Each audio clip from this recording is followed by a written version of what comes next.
Welcome to In Response. A legacy podcast. I'm Philipp Klein. I am Daniel. And I'm Peter Plank. And we are talking about legacy. Yeah. Most of the time. That seems to be the new running gag in this show. Yeah. So, Peter, what are you up to? What I'm up to? Yeah, currently, at the moment, currently. Legacy related or magic related. I'm so playing just a little in your bit. Life. But in my life, I'm currently starving. I've just started, I think 2 weeks ago with the 8-16 diet. So I'm not allowed to drink beer now. So I'm at soda water. But only because it's too late, right? Not because it's of too the late. diet. Yes. I only eat from 12 to 8 p.m. But it's fine without breakfast going into the day. I still hope that you have enough energy to talk about our interesting topics today, Peter. Oh yeah, my at God, least I 5 couldn't minutes. do this. Yes. Okay. So let's quickly go over the topics that we will cover in this episode. I think we can start with probably a big change in legacy in general, which is the companion rules change that effectively took place the announcement was in 1st of June. So yeah, that happened a while ago. It happened a while ago, yeah. The rule, basically, I will read for you the new companion rule, which now says, once per game, anytime you could cast a sorcery, you can pay 3 generic mana to put your companion from your sideboard into your hand. And this is a special action, not an activated ability. So no stifles are allowed. And you can't respond to it. Exactly, yeah. So, concerning legacy, I think it was a little bit of a letdown, in my opinion, because we had the Lurus ban when was it exactly? I think 2 weeks earlier, if I remember. 2 weeks earlier, yeah. And now the companion rule changed as a whole, and we will now never get to see a legacy world with a potential Lurus. Maybe with the fixed companion rules, let's say. Yeah, but they won't ever unban Lurus now. But I also don't get it, because now with this changed rule, I think Lurus and also Surda could be really interesting additions to the Legacy metagame. Yeah. Yeah. Also seeing Lurus in the main deck of some decks would open up interesting deck choices, deck buildings. It would be interesting to see that guy A list with main deck Lurus to abuse the same Mishra's Bauble interaction, but just not in that extreme form from casting the companion from the sideboard. Yeah. Yeah, I think it would be nice to have them back just for 1 or 2 weeks of testing. And I really hoped when they changed the mechanic that they unban or unsuspend, if you would call it in historic, these 2 cards and see what they can do. But I think they feared it too much, what they did to the format. I mean, I think that the Grixis Delver list or the Cheska Delver list would be fine now. Maybe a little bit too oppressive, but I think nothing compared to the Snowco era we had before the companions. Yeah, and I think it is a little bit of a strange image that Wizard is, let's say, giving people by banning a card in Legacy, and then 2 weeks later changing the rule as a whole, it doesn't seem like they think things through all that much, at least from my perspective. Yeah, they certainly don't follow through. Yeah, I also think it was really strange. I never thought they would change or errata the rules. Now they've banned the two companions in Legacy. I mean, I get it for modern and standard, and also Pioneer where they're still legal, but in the end, we still could have waited these 2 weeks for the new rule. If they just had announced, "Hey guys, we're changing the companion rule in 2 weeks. Get ready," but we don't want to ban anything. Everybody would have been happy, or at least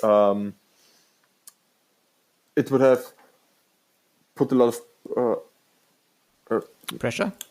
put a lot of pressure. Not On the community or on the people? Yeah. Okay. That's what I mean. The thing I don't get is they said in the first announcement when they banned Lurus and Serda that they are looking at the companion rules specific if they have to change something about it. But I think if you make an announcement 1 week later, you have enough data to prove that the companion mechanic as a whole is the problem and not. I mean, we stated in our first episode that in our second episode that we think that the most problematic companions are the one that generate value, and I stay at this statement. But I think you have enough data at the first announcement that you can make the changes 2 weeks earlier. Yeah. I think this is just a proof or let's say a confession from Wizards that they don't plan things all that long before they really make decisions, I would say. However, I would suggest talking about what this mechanics change has an impact for the legacy metagame. So I think most of the companions are now obsolete. The deck building restrictions are too harsh for the free mana tax, and now that they can be interacted with discard. So yeah, most of them are unplayable now. Just the ones that don't care about the text, like Yorion, are still getting played. Everything else is just almost non-existent. Maybe also Kahira for anything that doesn't place creatures, I think, like Storm or End or Tess. But I don't think they want to give away that they are not playing creatures on the play for such low value. Because maybe for game 2 or 3. Yeah, maybe not for certainly not for game 1, but maybe for game 2 or 3, when it could be relevant. It's like game 1 you see they're on End or on Storm and they don't reveal a companion, and game 2 they reveal the companion and you've bought it out all your removal. Yeah, I definitely see this case. And you can still play them on turn 1 with 2 Lades or with Lade and Dark Ritual. No, I don't think you want to go all in on Kahira. I think you want to play, you get it into hand on turn 2 and then play it on turn 3, something like that. But the problem now is you have to do it on sorcery speed to get it into your hand. And with that, if you maybe can go off on turn 3, but they play something like, I don't know, a Chalice or any other interaction piece that you could have bounced, maybe end of their turn, you now don't have the mana to do that. I basically agree with with what you're saying, but maybe there could be made a point about it's still a consistent 8th card. And the question is, do you want to trade off your 15th Cyber card for, let's say, this consistent threat? Or, I don't know. It's basically all threats except for Yorion now, I think. Because some other companions are not really worth it to build around or are too restrictive. Kahira, or is it Kahira? Yeah, I think. Yeah, it's Kahira. Yeah. In certain decks like control decks or Storm, it is basically still a free card concerning its restrictions. The problem in Legacy with Kahira in control decks is that you are either using Icefang Quartal or Uro, and with that you can't play the card. Definitely. Yeah. So it's only playable in Storm variants like Ent or Tess. And yeah, if you want to play it, you feel free to. I think I've seen a few lists online that played it, but I'm not sure if it was before the announcement or after the announcement. I still think even when you have a bear as a companion, it would be better than having no companion. Yeah. Even if you are sacrificing the 15 Cyber card. Yeah. Okay. Yeah. The 15 Cyber slot is valuable for sure, but having just a 2-mana 2/2 companion from your sideboard when you need it is just so good. The 8th card is simply so good, in my opinion. I don't think that they really thought this through, and I think it's very undervalued. Very undervalued. So do you think that over the long term, basically all the best decks are still companion decks? Without looking at Yorion now all that much, because I think we can agree that Yorion is still, let's say, a problem of its own kind, let's say. No, it depends. It truly depends on the restrictions on the deck, because if the restrictions too hard on the deck, then there's a threshold where it doesn't make any sense anymore to play the companion. But if there would be a companion that says your deck has to have 60 cards, and it's just 2-mana 2/2, then this companion would always be better than the 15 sideboard card. I definitely agree on the point. If the restriction would say play 60 cards in your main deck and you get a 2 colorless bear in your sideboard, I think you have to play it. Okay. With even with the restrictions on the rule. But I think with the statements from Rosewater that we aren't getting any new companions, I think a few of these restrictions are too hard to play in Legacy. Like the Spider, I think you can't play only odd mana costs. Garuda was playable because Obosh, Garuda was a really, really good deck, and it I think was first and second in the 1.5k from in the Lotus Box event. Yeah, in the Lotus Box event, it was first and second. But with the new rule that you have to have it in your hand, and now you need Lead, Soul Land, and Lotus Petal to cast it. And then it still can be counted, so the difference between 6 mana and 9 mana is insane. Insane. Course, It's just like 1 mana and 2 mana.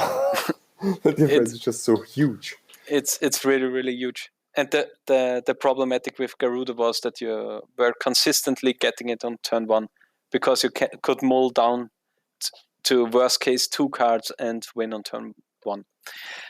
I think Garuda is maybe fringe playable in various Reanimator shells, but that's all now for that card. And the other companions are not really seen. Okay. I think. Other than Yorion. So quick question. for you guys. What do you think is the best deck now? Phew. I think we have a trifecta A trifecta, of Snowco, yeah. then any fast combo like Tess or Depth or Ent or any graveyard shenanigans, and something like Delver that preys on them. Yeah, I think so too. But we have some chalice decks too. Even I think that the latest 2 challenges were won by Mono Blue. It's Bomberman. How's it called? No, it's not Bomberman. It's Surda Bomberman on Yeah. MTG Goldfish, but it's just Incorrectly. Urza Echoes. the Echo deck, the Mono Blue Echo deck. Yes, with Urza, Emery, Karn, Asset, yes. Yeah, but I think this deck is just so good because of Narset. Yeah. Because everybody's drawing at the cards at the moment. This combination is just outrageously good, yeah. And we even saw some good spikes now with the World Gotcha Dragon combo. These guys were on the podcast Leaving a Legacy. And yeah, they're doing great work. And it's just the 4-color Snow Shell with a built-in combo. Really similarly to my 4-color Painter list we will be talking about later today. Yeah, man. Yeah, I'm looking forward to it. Why not just talk about this? So we have a 4-color Painter list. As a new brew, let's say, to combat the new Legacy metagame. Freshly from this new announcement. So it's not really a new list. I was playing it before the companions. Yeah. But then Corona came. So you just cut the companion and said that's it. No, I wasn't playing it in the companion era. I tried something different when I had Luros around. Then I was trying something with Fioran, but it haven't felt great, I would say. And it was too much money for MTG Online with my Mana Traders account. Okay. Yeah. But let's talk about the list then. Okay, I will go over the creatures I'm playing in the main deck. It's 3 Goblin Engineer, 3 Painter Servant, and 2 Uro Titans of Nature's Wrath. So it's just like the core of a normal 4-color snow deck, but in the slots of the Icewind Quartal, I have now the Engineers and the Painters, and less Uros. The Planeswalker suite is 2 Oko, 1 Teferi Time Reveler, 2 Khan the Great Creator.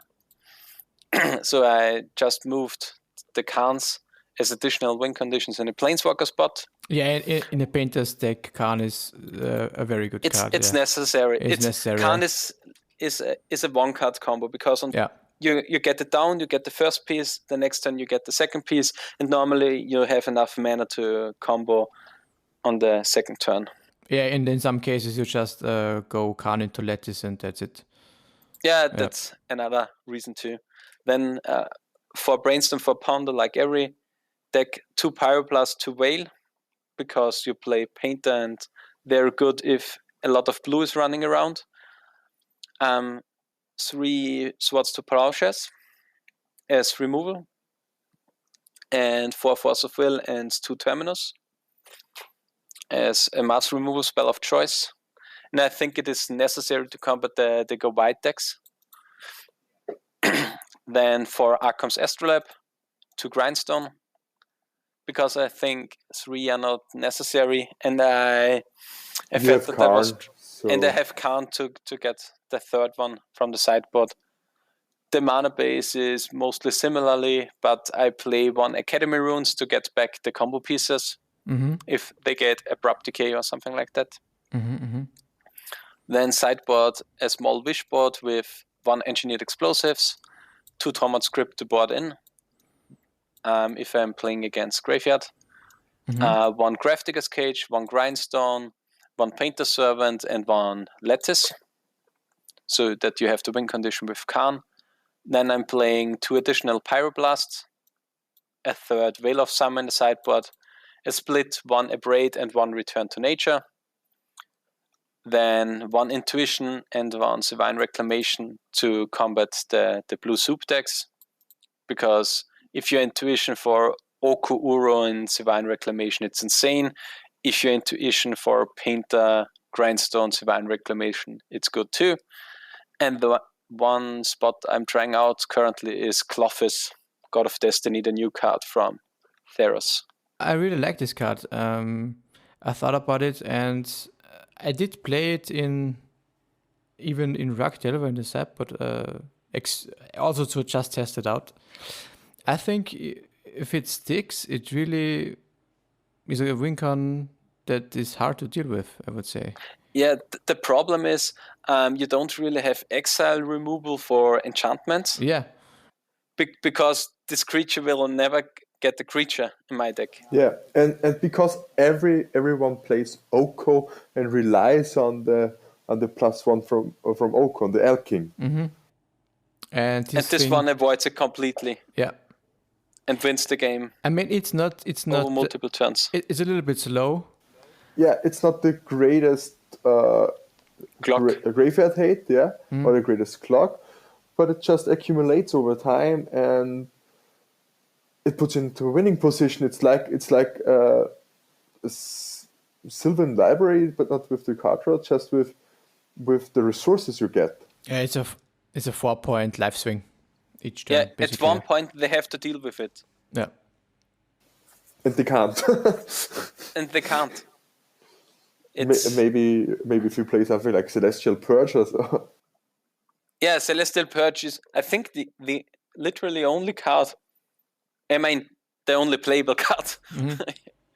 Yeah, you see there is, how's it called, the 3-mana sorcery that votes.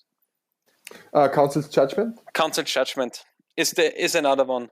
But I haven't seen those cards nowadays. I think they're played only as a one of them in Death in Texas or something like that. At the maximum, at 2 of in the sideboard, I think, from Death in Texas. Two Council's Judgment in the list that went 6-2 in the Legacy Challenge. Yeah. Okay, 2. These are the only cards. Yeah, if it's very fringe, then you can probably also expect unexpectedly absent. If you run into a Miracles list. Yeah, I was playing these cards in, I don't know which deck it was. I think it was a Standstill deck. 1 or 2 years ago, I was playing it. But yeah, this could deal with it too. I still like it very much. Also Ethergust. Ethergust is now played, yeah. Submerge doesn't do it. I really like Ethergust, I gotta say.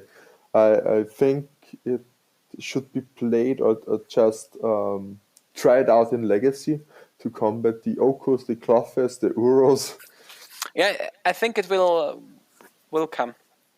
Yeah, I also think it will catch on if the Snowco and generally the Oko Uro shell will reign supreme. Then something like that will certainly be played. If we get a metagame share of 20% Oko Uro or more, it will definitely be in the sideboards. But yeah, I really like your list. It's like the old Splinter Twin lists where you play the control game and then just win from nowhere, or you always threaten with the combo and they have to spend resources on it and can't really play that aggressive, because if they do, then you just outgrind them with Euro or with Oko. And yeah, that's cool. Yeah, it's a really, really cool list, and I think a playstyle that fits me.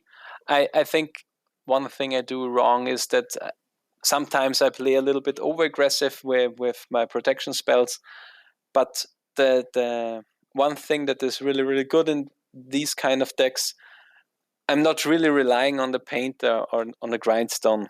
And some opponents just force the Painter or the Grindstone and then they are way behind, because next turn I get the Oko, the turn after I get the Uro, then I get another Goblin Engineer. With the Engineer, will loot my astrolabes and draw a card each turn, and it's amazing. Oh yeah, looping astrolabes. So at least the Engineer makes a very good Ice Cream Quartal impression. Yeah, definitely. But what I also like about this list is that you can, if you have a grindy opponent, side out some pieces of the combo, and just go for a value and grindy game.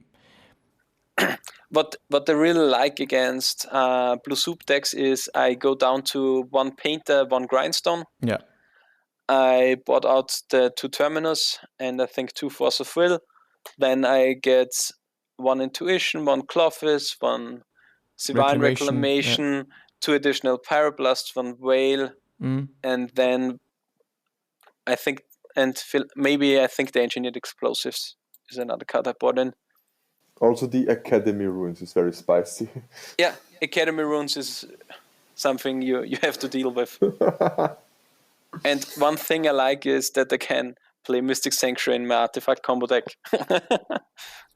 That's really nice, yeah. And the mana base is 7 basics, so Wasteland bye-bye. Like every other Snowco shell. It's pretty similar to the World Gotcha Combo Dragons list. More or less, yeah. I think we will definitely link your list in the show notes so that listeners can have a look at your list. And maybe play it. Maybe play it, yeah. And refine it. Refine it. If you see something that's wrong, it's always the more people are working on a deck, the faster it gets better. Yeah. So it's always great to have additional feedback, yeah. Speaking about fast, as you mentioned, Philipp, you have also an interesting brew that we can talk about now. Just give a little bit explanation about this deck, I would say. How's it called? Actually, I played, I think, about 3 to 4 months now. I started with this deck before the Corona pandemic, and it's basically a port from the vintage Hollowine list. And to get this brew going, we need to put a third color in it, and this is red. So we're looking at Rug Hollowine, which abuses the synergy between Vengevine and Hollowine to get fast for 4s onto the battlefield. And going through the list, we have 29 creatures, and a lot of them aren't very often seen in Legacy.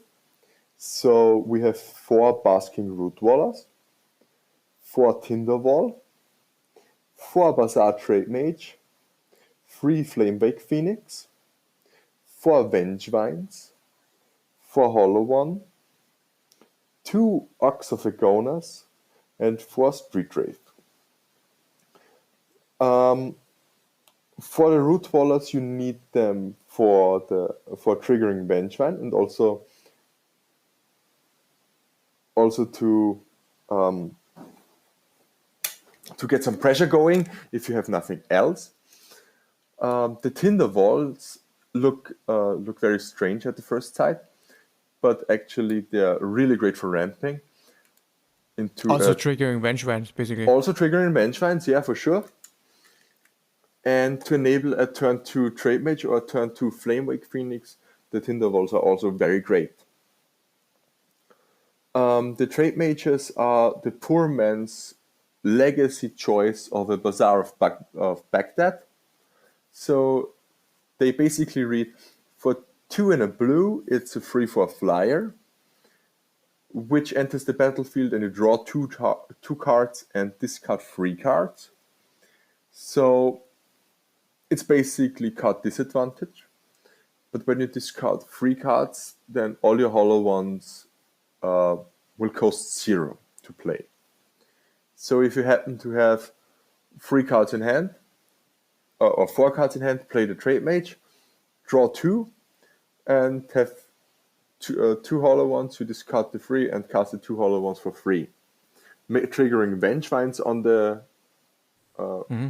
the discard, and also discarding any Root Wallers you probably discarded into Exile and cast them with Madness. So you really can flood the board with just a turn 2 Trade Mage. When you have a really, really god hand, you can put 28 power on board turn 1. But this is Magical Christmas Land, so... Really? That's impressive. Yeah, it's Magical Christmas Land because you need a lot of Vengevines, a lot of hollow ones. But in theory, it's possible. Another slot which looks a little bit strange is the Flamewake Phoenix. We put them in because I needed another discard payoff, and the Vengevines and the hollow ones both trigger the Flamewake Phoenix trigger, because the trigger says if you control a creature with power 4 or greater, then you may pay red and put the Flamewake Phoenix from your graveyard into the battlefield. And it's a 2/2 flyer, which has to attack every turn. It's nice. It's okay-ish if it's free, so... Yeah, it's just another payoff that you can discard to looting, I guess, get back and apply more pressure to the opponent. Yeah, it's also in the right colors to play it with Tinderwall. So you can go turn 1 looting, into turn 2, into discarding 2 Vengevines, into turn 2 Tinderwall, sacrifice, cast Flamewake Phoenix, trigger both Vengevines. And swing for 10 on turn 2. And that's not really a god hand, that's very... basic. Very often, but yeah, it's very basic actually. Then the hollow ones and the Vengevine are pretty self-explanatory in this deck. And then you've got the 2 Ox of Agonas, which were previously 2 lightning bolts, but the lightning bolts were often stuck in the hand, or I had to discard them when I didn't really want it. I just want to shoot them in the face. But you need the cards in hand to discard it to get the hollow one cost reduction. So I changed them to the Oxes again, which I played on the first iteration of the deck also. But I tried to work this deck around a lot. And so they were gone for a little bit, and now they're back. And actually, with the addition of Street Rave, the Oxes are better now. So I've put them back in. You can escape them faster. Yeah. Yeah. Also, the Oxes are refueling your hand when you're in a little bit of grindier game, or when you just draw the false part of your deck, which can happen if you don't play Brainstorm and Ponder. Then for the spells, we've got 4 Careful Study, and for Faithless Looting, you basically want all the loot spells you can get. I also thought about playing Breakthrough, but this deserves more testing. And then you've got 4 Once Upon a Time, which is basically your green Ponder. The first one is great, and every other Once Upon a Time is perfect discard fodder for the Trade Mages and the Lootings. Yeah, or in top deck situations, it's just a good card to get. Yeah, when in top deck situation and you can hardcast the Ox or something, It's actually good and kind of great, but most of the time they're just you play the first and then you discard the rest. And then for the lands, we've got two basics, one island and one mountain, and one misty rainforest, four scalding tarn, four wooded foothills for the fetchlands, two taiga, two tropical island, and two volcanic island for the duels. And for a fast start, you also have two ancient tombs to just be a little bit faster and get an increased chance of a turn 2 trade mage happening, because that's probably the best thing you can do on turn 2 to cast the trade mage. Yeah, it's just a good card for this type of deck, and it's just a good threat on its own with a great stat line with a 3/4 flying. It's amazing. It blocks Delver all day, and in the face of a ley line, it's just go ahead, play your ley lines, play all your graveyard hates. I just go in gems, Serendib reads. Yeah, and then you go trade match into Hollow One, and yeah. or just trade mage into discarding 3 Basking Root Wallers, which don't get host by graveyard hate. So because you discard them into exile, and then they get cast from there, so they never touch the graveyard. Yeah, that's great. That's great. And now we're going to the sideboard. We're playing 2 Pyroblast, 1 Whale of Summer, 1 Ancient Grudge, 1 Brazen Borrower, 2 Force of Vigor, 4 Laden of the Void, 2 Scapclan Berserker, and 2 Mindbreak Trap.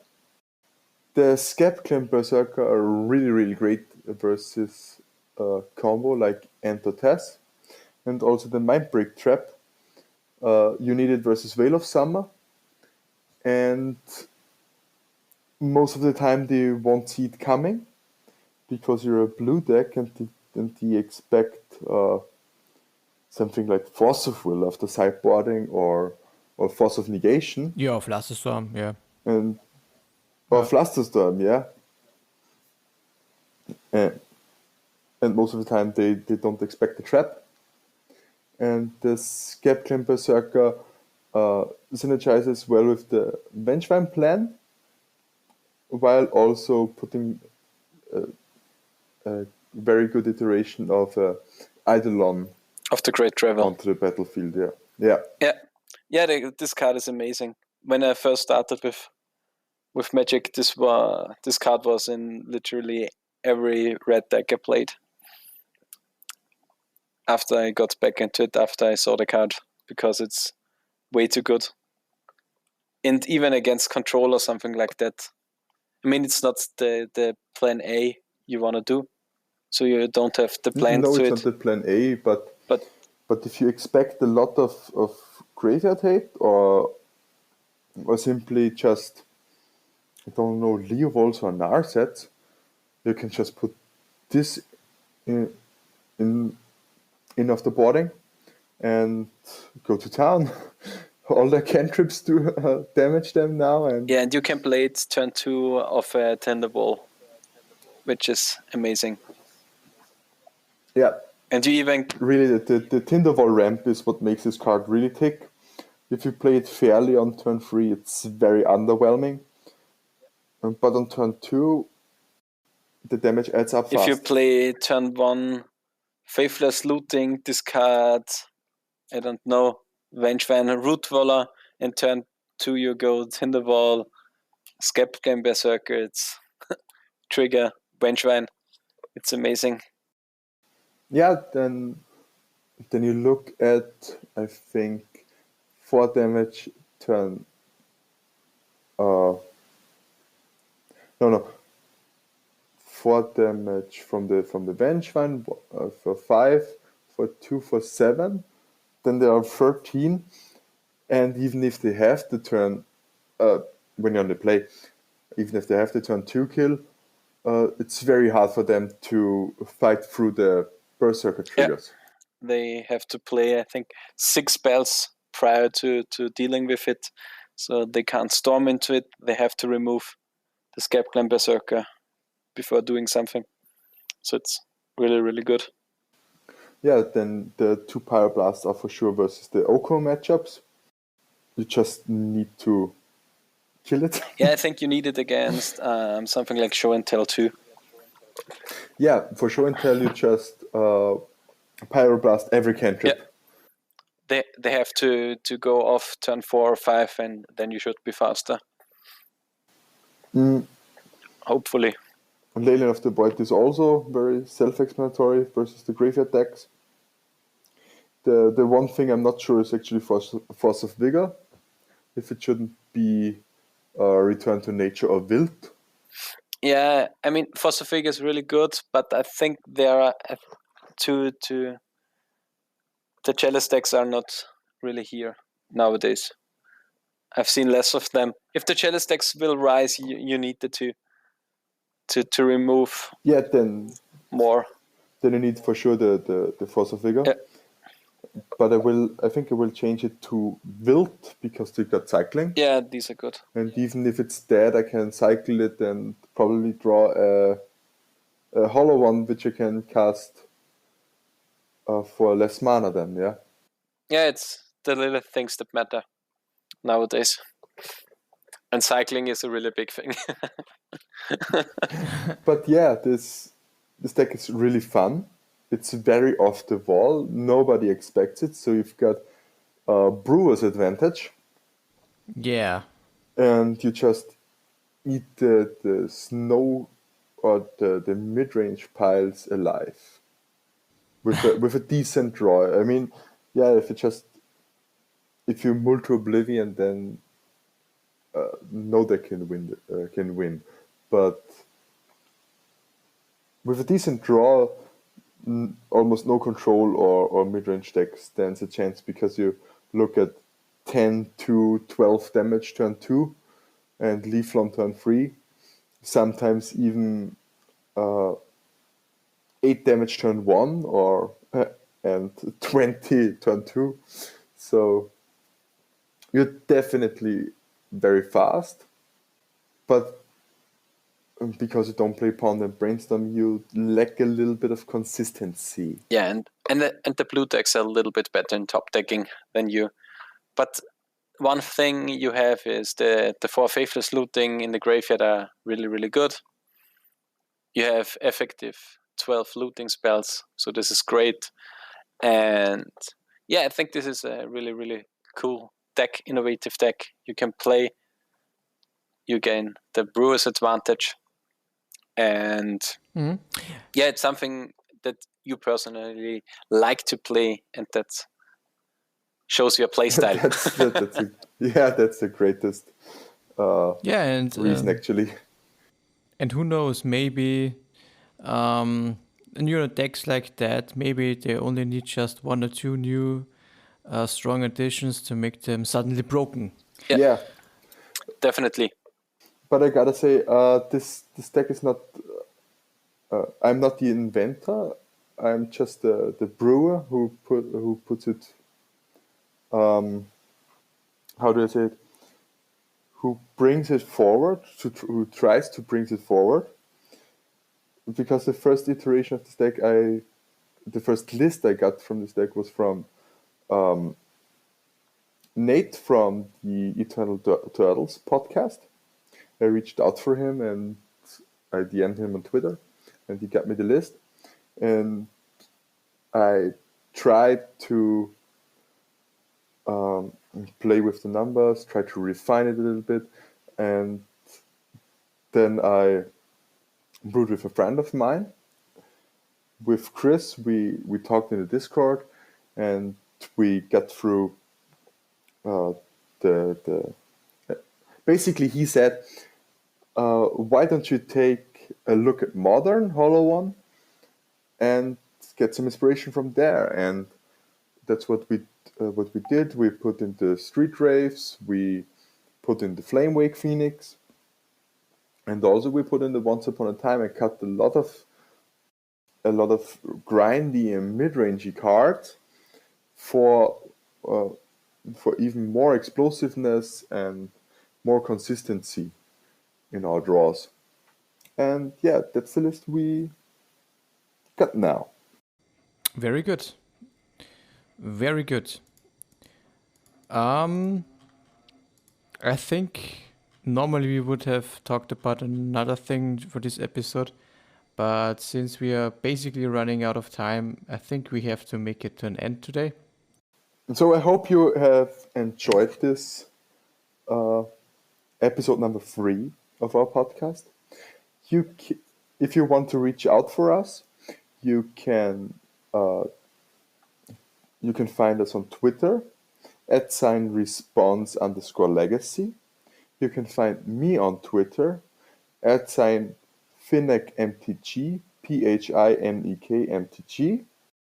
And you can find my co-hosts. Yeah, for me it's Twitter @FlyingDelver. And for me is @UnicornLord, but the O in the Lord is a 0. So yeah, this is our. This will never get old. So this was our 3rd episode. It's the first one we did remotely. And yeah, thanks for listening. And in response, the end.